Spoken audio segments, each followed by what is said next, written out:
Dans un monde où les cyberattaques se multiplient de jour en jour, une seule question compte. Savez-vous où se cachent réellement vos risques informatiques? Aujourd'hui, dans cette vidéo, nous allons ensemble découvrir les 4 étapes essentielles de la gestion des risques IT selon la philosophie de la norme ISO 27001 qu'on appelle qui est encore le standard mondial de la sécurité du système d'information. Alors, bonjour à tous et à toutes, je suis Mathias Aya de la chaîne CyberWhite GRC. Pour décortiquer ces 4 étapes essentielles, on va tout d'abord commencer par l'identification de ces risques-là. On peut traiter des risques sans toutefois les identifier.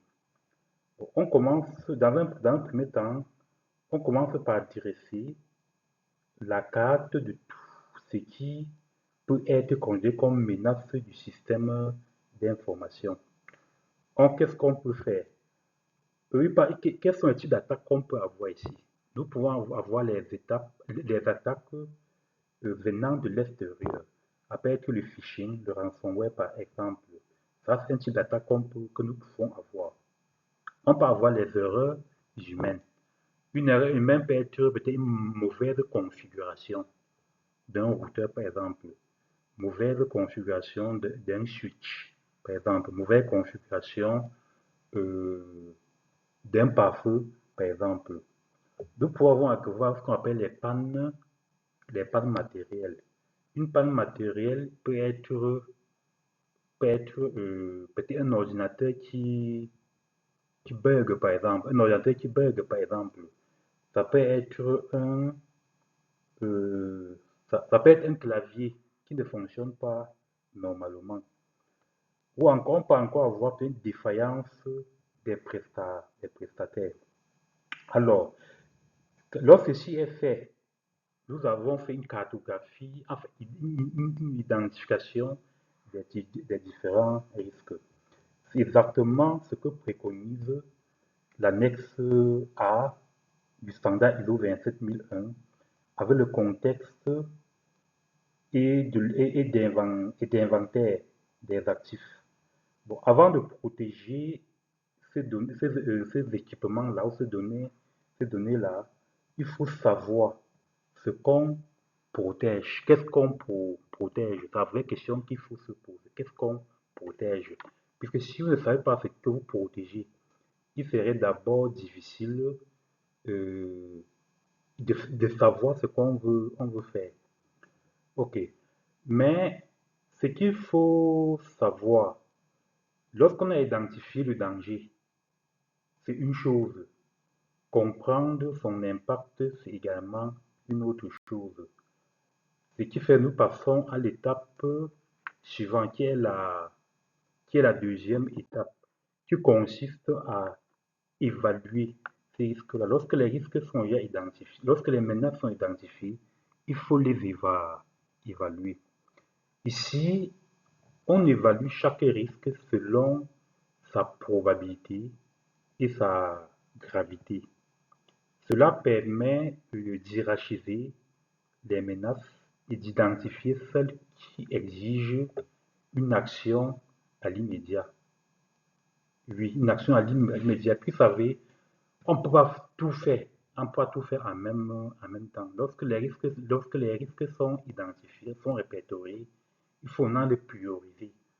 Il faut prioriser en quelque sorte. Alors, c'est le cœur même du processus de l'évolution des risques définis dans cette norme ISO 27001 dont je viens de faire allusion tout à l'heure.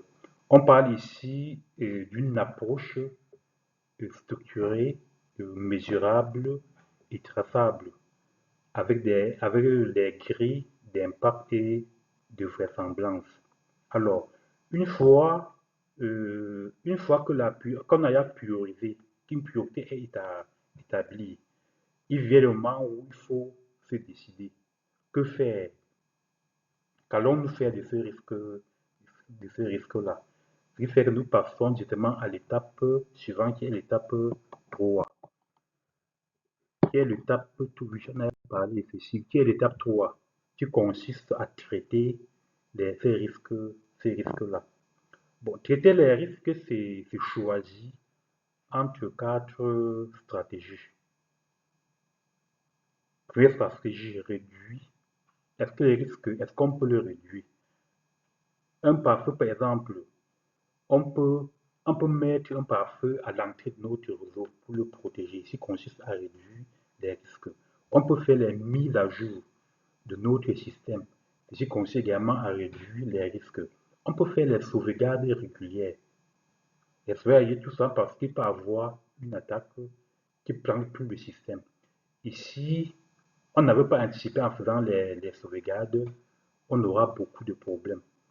Un autre aspect est que le risque peut être transféré.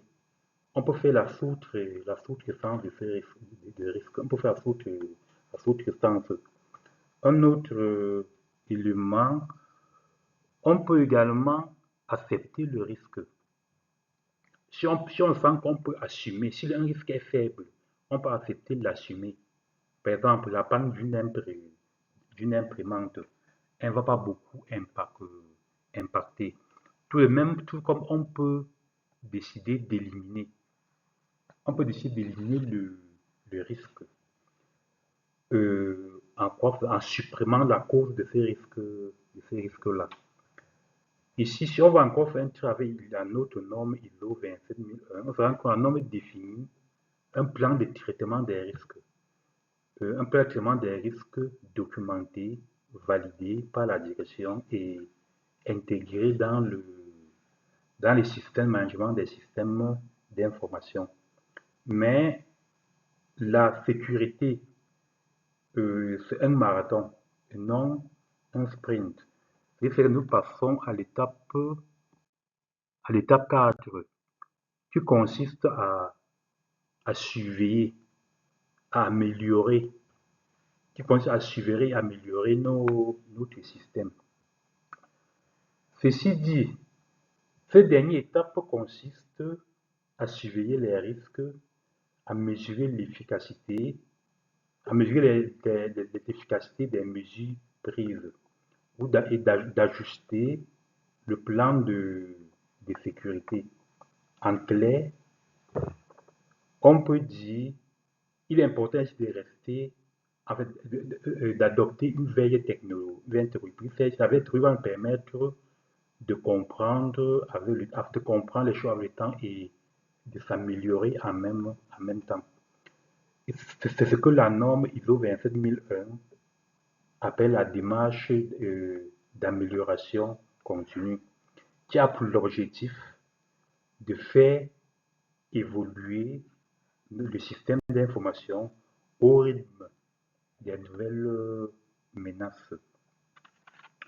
Ceci dit, nous passons, bon, comme Biatas bien dit tout à l'heure, un bon plan de gestion de risque, c'est comme une boussole.